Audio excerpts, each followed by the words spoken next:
¿Lo escuchan? Es un día normal en la Feria de Albacete. Y esto es lo que ayer tarde se podía oír. Día sin ruido en el recinto ferial, un esfuerzo por reducir el ruido para que personas como Antonio y Lucía puedan disfrutar de las atracciones como el resto de familias. Que les asusta infinitamente los ruidos estridentes.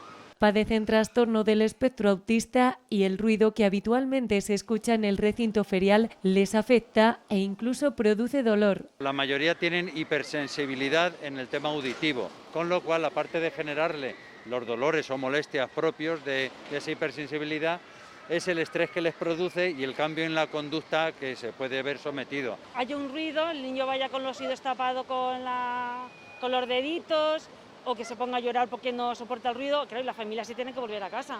Por ello, en 2019 se creó el Día Sin Ruido, una jornada en la que los feriantes prescinden de la música y estas familias pueden disfrutar de la feria como el resto. Al saber con seguridad, porque otra de las cuestiones es en el autismo anticipar qué va a ocurrir. Si tú ya sabes que el chico o la chica pues, quiere divertirse en alguna atracción, que a tal hora empieza, ya te lo está demandando. Le has facilitado el acceso, pero es que si además evitas esa distorsión que le van a ocasionar los ruidos molestos, como decíamos antes, pues eso va a ser definitivo para que podamos venir él y la familia, claro. Día sin ruido ayer tarde en el recinto ferial, también con precios populares, y para el próximo año piensan ya en prescindir de la música al menos 2 horas al día. Venir o no venir para muchas familias a la feria.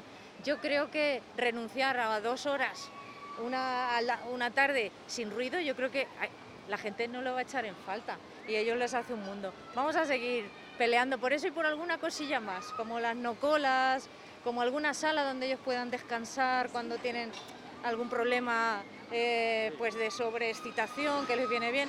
Vamos a seguir trabajando por hacer la Feria de Albacete accesible, totalmente accesible. Una iniciativa importante para estas familias que trabajan por la inclusión real de personas con discapacidad.